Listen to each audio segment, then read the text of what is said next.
Vi mi firma en un documento, aunque jamás lo había firmado. Y eso fue solo el comienzo.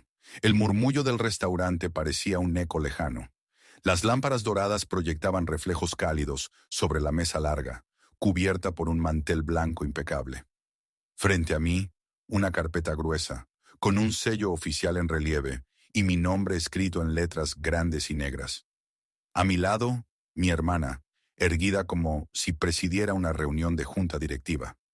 Alrededor, mis padres y 4 hombres trajeados que yo nunca había visto. Es un procedimiento legal estándar, dijo uno de ellos con un acento extraño, mientras abría la carpeta y desplegaba hojas. Su situación financiera es preocupante y necesitamos actuar rápido. Yo lo miré sin pestañear.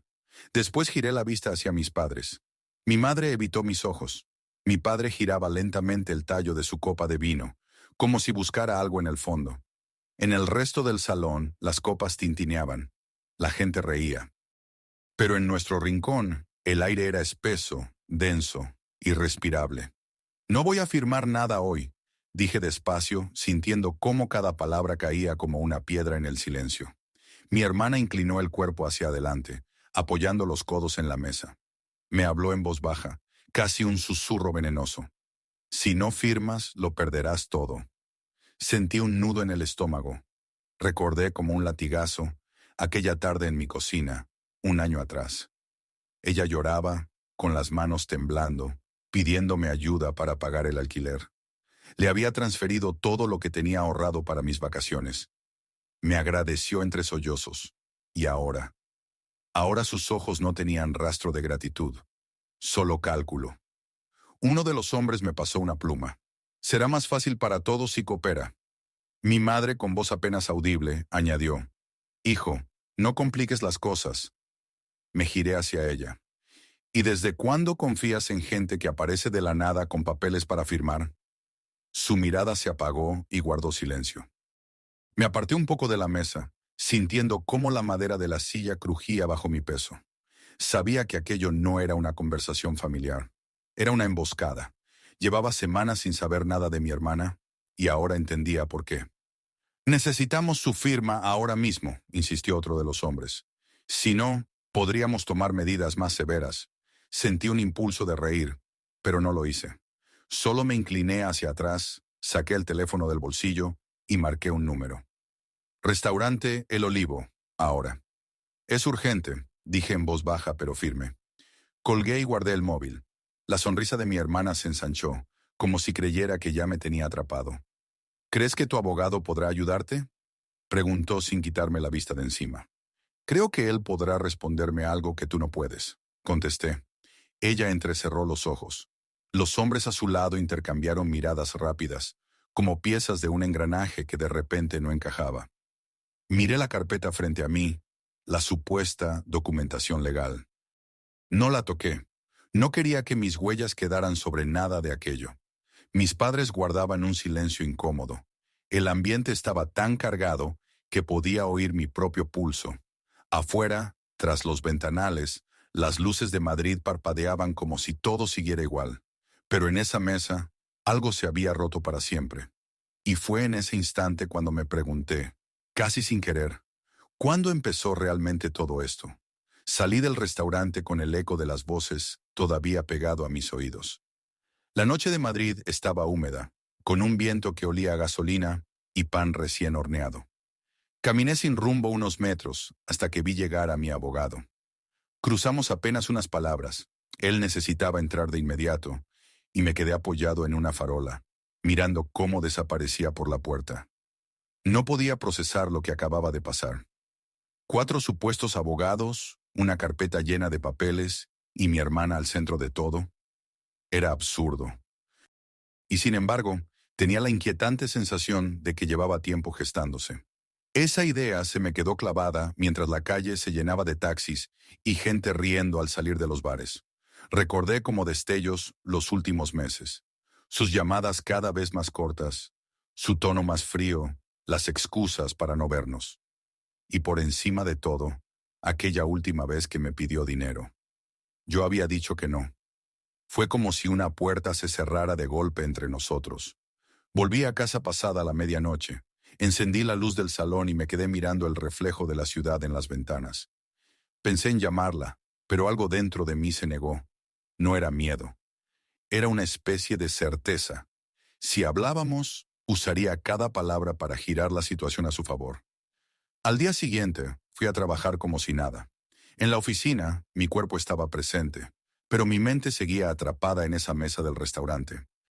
Abría correos, respondía llamadas, pero en cada pausa volvía a ver la carpeta, el sello, la pluma tendida hacia mí. A la hora del almuerzo, vi algo que me hizo apretar los dientes. Desde la terraza del café donde comía, a media manzana, mi hermana estaba sentada en una mesa exterior. Frente a ella, uno de los hombres del restaurante. Llevaba gafas oscuras, aunque era mediodía, y hablaban inclinados sobre el teléfono de ella, como revisando algo. No me vieron. Me quedé quieto, observando. Una parte de mí quería acercarse, preguntar directamente qué demonios estaban tramando. Otra, más fría, me decía que no debía moverme todavía. Solo miré cómo se levantaban, cómo se despedían con un apretón de manos breve y cómo ella se alejaba hacia el metro. Esa tarde, en mi despacho, cerré los ojos y traté de recordar el momento exacto en que todo empezó a romperse. Y lo vi, la tarde en que le dije que no pagaría su boda. Fue un silencio breve, apenas 2 segundos, pero en su mirada hubo algo que nunca había visto antes. No tristeza, no decepción, fue cálculo. La imagen me dejó un peso en el pecho. Quizá no fue un solo momento. Quizá llevaba años acumulando pequeñas grietas hasta que, finalmente, se atrevió a derribar todo de un golpe. Pero lo que todavía no entendía era hasta dónde estaba dispuesta a llegar. Y, peor aún, quién más estaba dispuesto a ayudarla. 2 días después, mi abogado me llamó temprano. Su voz era seca, precisa. Los papeles que intentaron que firmaras no son solo falsos. Algunos fragmentos están copiados de un contrato real, robado de un caso que llevé hace 3 años. Quieren que parezca legal, pero es un collage torpe. ¿Puedes probarlo?, me pregunté. Puedo, y lo haré, pero no basta con demostrar que es falso. Hay que entender quién lo fabricó. Colgué con una mezcla de alivio y rabia. Por primera vez desde aquella noche, sentí que no iba a quedarme inmóvil. No iba a ser la presa. Decidí probar algo. Llamé a mi hermana. Necesitamos hablar, le dije seco. No tengo nada que decirte, respondió con esa calma estudiada que usaba para fingir inocencia. Es sobre la boda, añadí, dejando la palabra flotar. Hubo un silencio breve. Luego aceptó verme en una cafetería del centro. Cuando llegué, ya estaba allí, impecable, con un café a medio terminar. Me senté sin saludarla. Tengo el dinero, mentí. Sus cejas se alzaron, apenas 1 milímetro. Ah, sí, pero no pienso entregarlo sin firmar un acuerdo previo, algo que garantice que no volverás a pedirme nada más. Ella bebió un sorbo. Fingió pensarlo. Mándame el borrador, lo revisará mi gente. Esa frase fue mi confirmación. Mi gente. El mismo eufemismo que había usado en el restaurante para referirse a los 4 falsos abogados. Sonreí por dentro. Me estaba dando la cuerda para que ella sola se ahorcara. Salí de la cafetería y llamé a Martín, un viejo amigo periodista que debía favores. Le conté lo que pasaba. Necesito que investigues a 4 tipos, le dije. Tengo fotos de 3 de ellos. Déjame una hora, respondió, y prepárate para sorprenderte. Mientras él trabajaba, yo fui por mi cuenta al edificio donde supuestamente estaba registrada la firma que figuraba en los papeles. Era un local vacío, con un cartel de "Se alquila polvoriento". Nadie había trabajado allí en años. Martín me devolvió la llamada a media tarde. 2 de esos hombres son actores de medio pelo. Hacen anuncios y figuraciones en series. El tercero fue vigilante de seguridad. Ahora está sin empleo. ¿Y el cuarto? Nada. O usa otro nombre, o no existe. Colgué y me quedé un rato mirando el techo. No solo era un fraude, era un montaje barato, hecho con piezas de segunda mano. Pero detrás de esa Q3 había cálculo y financiación. Decidí dar un paso más. Llamé a mi abogado. Quiero preparar un documento falso, le dije.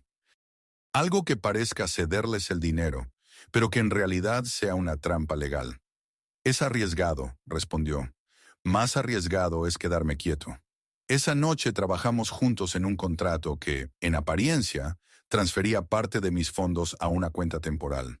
En realidad, cualquier firma lo invalidaba y registraba automáticamente una denuncia por intento de coacción y fraude. El plan era simple: provocar a mi hermana para que trajera a su gente de nuevo, esta vez con pruebas y testigos listos. Mientras redactábamos, tuve un cambio interno que me sorprendió. Hasta ese momento, todo mi impulso había sido defenderme, evitar perder lo mío. Pero ahora quería exponerla. No por venganza económica, sino porque entendí que, si ella lo había intentado conmigo, podía hacerlo con cualquiera más vulnerable. No quería salvar solo mi herencia. Quería detenerla. Al día siguiente, la llamé de nuevo. Tengo el borrador.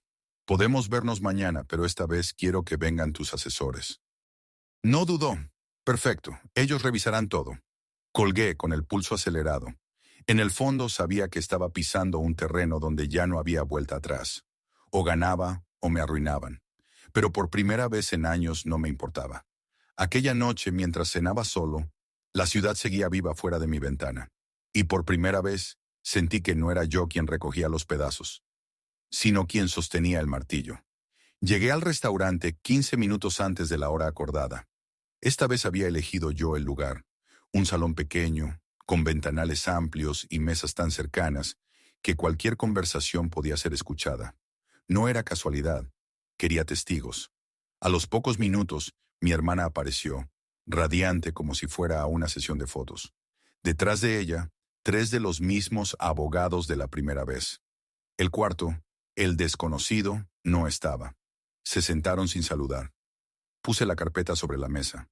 Aquí está el acuerdo, dije, empujándola hacia ella. Uno de los hombres la abrió, hojeando con movimientos mecánicos. Falta tu firma, comentó, mirándome de reojo. Primero sus documentos de identidad y la acreditación de su colegiatura, respondí cruzando los brazos. Hubo un silencio tenso. El tipo soltó una risa seca. No estamos aquí para mostrar credenciales. Entonces no hay trato, dije, y empecé a recoger mis cosas. Mi hermana me miró con esa mezcla de rabia y desprecio que conocía desde niños.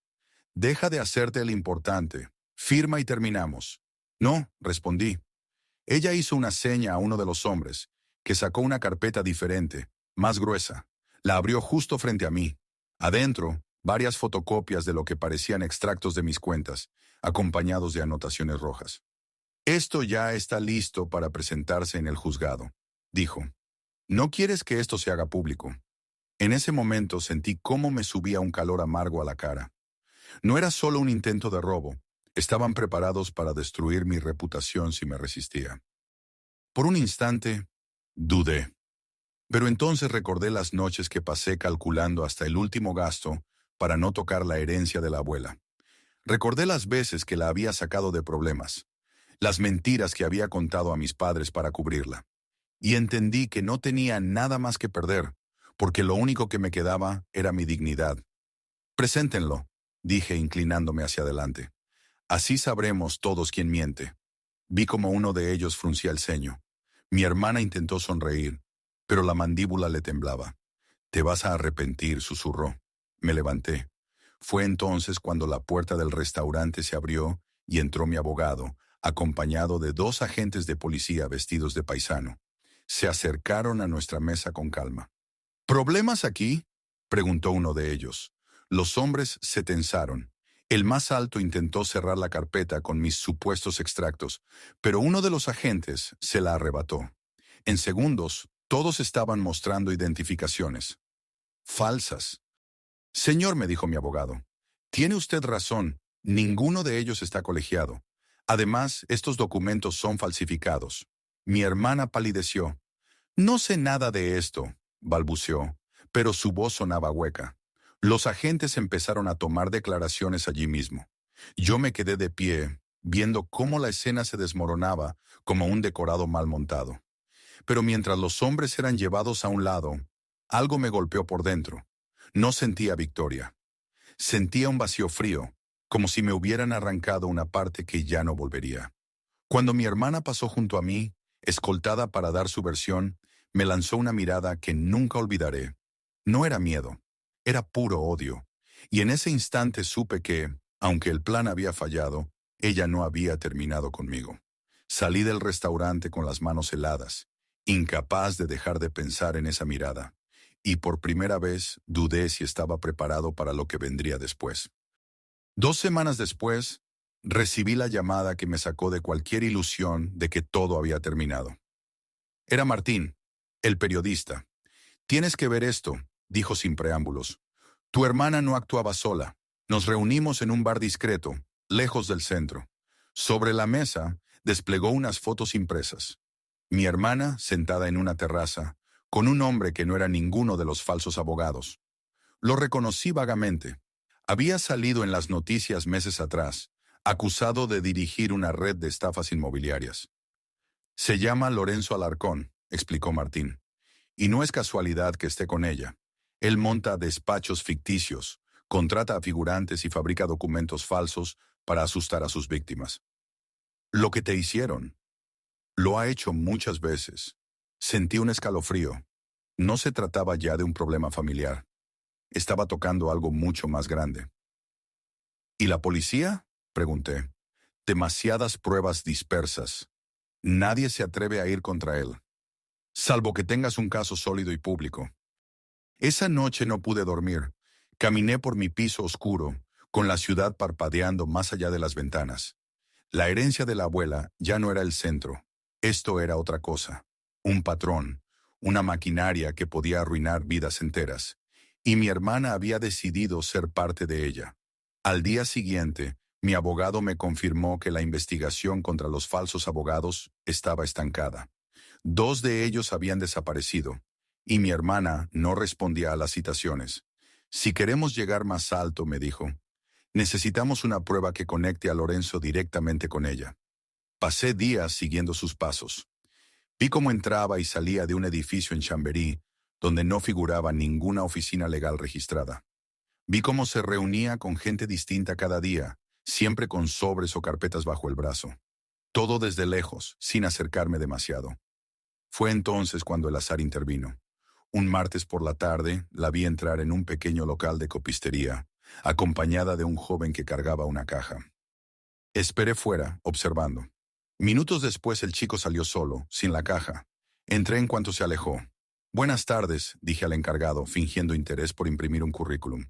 Detrás del mostrador, en una estantería, había una pila de carpetas idénticas a la que me habían puesto en la mesa del restaurante. Reconocí el sello falso. Me marché sin comprar nada, pero con el corazón acelerado. Ahora sabía dónde producían parte de su material. Esa misma noche me reuní con Martín y con mi abogado. «Ya no se trata de atraparla a ella», dije. «Vamos a desmontarles todo el taller». Decidimos actuar con cuidado, vigilar la copistería, registrar las entradas y salidas y obtener una muestra física de los documentos. Martín consiguió que un fotógrafo se infiltrara como cliente y tomara imágenes nítidas del material. Lo que revelaron fue suficiente para entender que no era una operación improvisada. Había plantillas, listados de datos personales y sellos de varias instituciones falsificados. Mientras observaba esas fotos, sentí algo que no había sentido antes. Una calma extraña, fría. No estaba reaccionando a sus ataques. Estaba planificando el mío. «Ya no somos familia en esto», le dije a Martín, sin apartar la vista de las pruebas. «Ahora son delincuentes, y yo voy a tratarlos como tales». En ese momento entendí que mi objetivo había cambiado para siempre. Ya no quería que me devolvieran nada. Quería que no pudieran volver a hacerle esto a nadie más. El plan tomó forma en una mesa apartada de un café en Lavapiés, donde me reuní con Martín y con Clara, una ex-detective privada que él había convencido para ayudarnos. Tenía el cabello recogido en un moño apretado y una mirada que no perdía detalle. «No vamos a ir directamente contra Lorenzo», dijo Clara, desplegando un mapa de Madrid sobre la mesa. «Él se protege bien, pero su red es torpe en las operaciones pequeñas. Si los atrapamos con material falso en las manos, podemos tirar de ese hilo hasta llegar a él». Marcó 3 puntos en el mapa: la copistería, el edificio de Chamberí y un bar en Vallecas que, según sus contactos, servía como punto de reunión. Durante la semana siguiente, seguimos cada movimiento.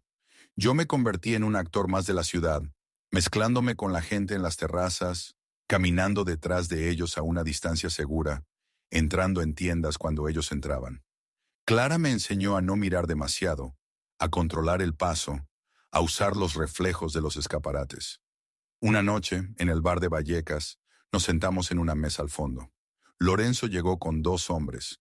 Uno de ellos era el desconocido de la primera reunión en el restaurante. Sobre la mesa dejaron una carpeta idéntica a la mía.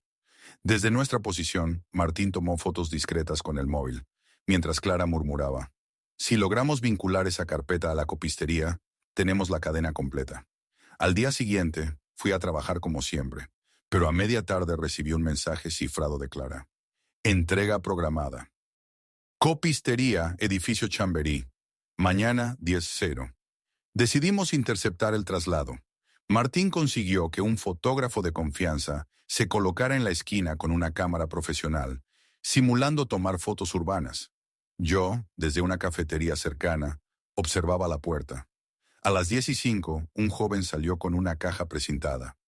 Lo seguí con la mirada hasta que subió a una furgoneta blanca.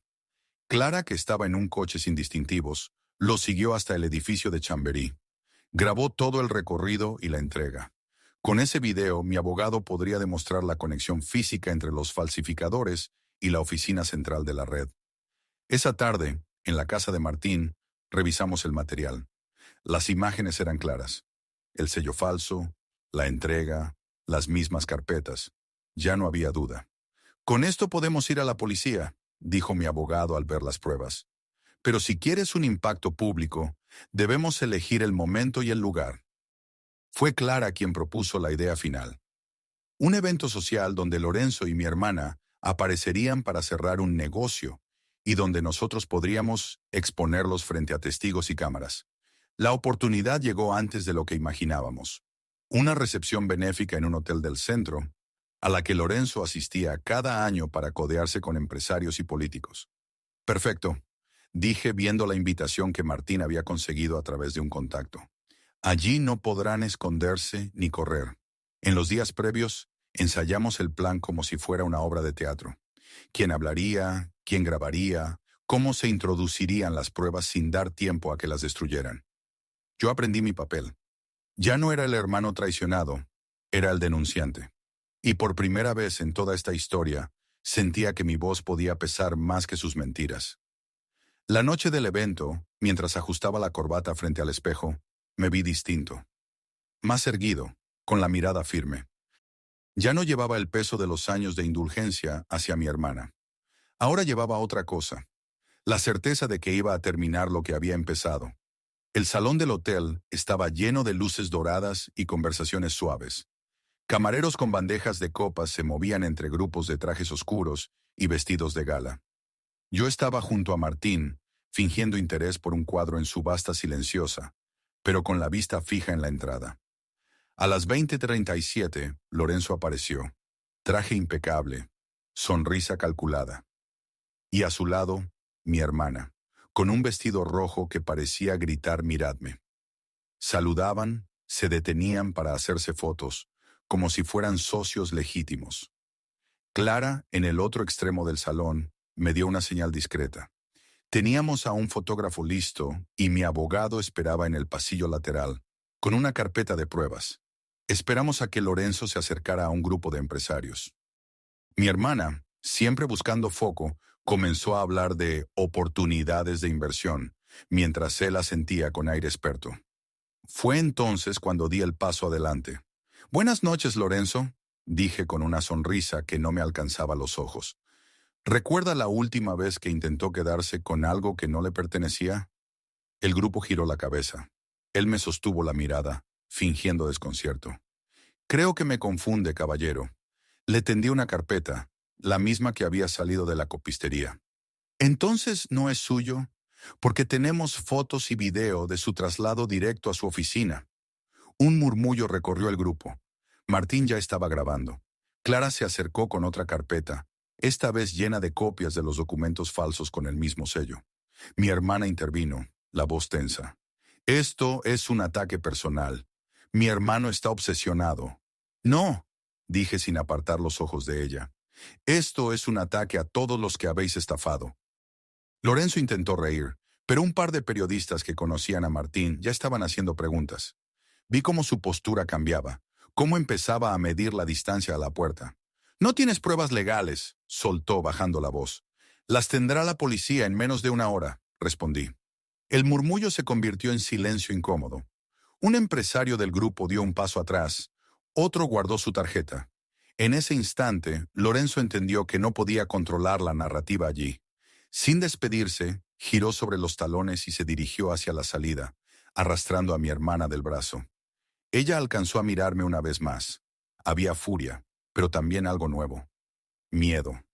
No lo seguí. Me quedé en el salón sintiendo las miradas y los susurros.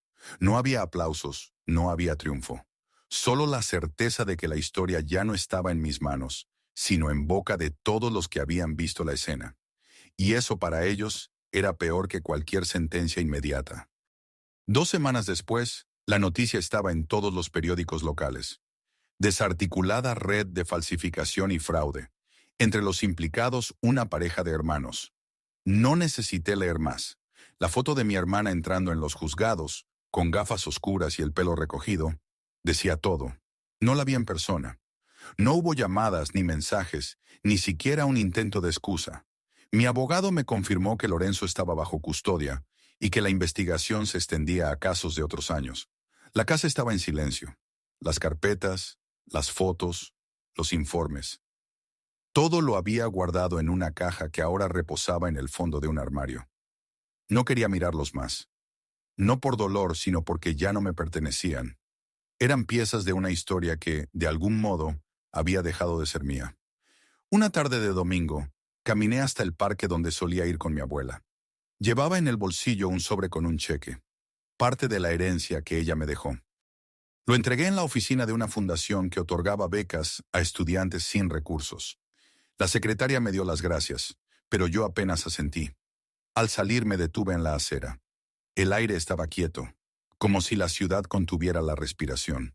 Miré hacia el cielo gris y pensé que, al final, no se trataba de ganar o perder, solo de cerrar la puerta correcta. Esa noche, de vuelta en casa, apagué todas las luces y me quedé junto a la ventana. Las calles brillaban bajo la lluvia. Ella no volvería a tocar a nadie más. Y yo, por primera vez en años, no tenía que recoger los pedazos de nada.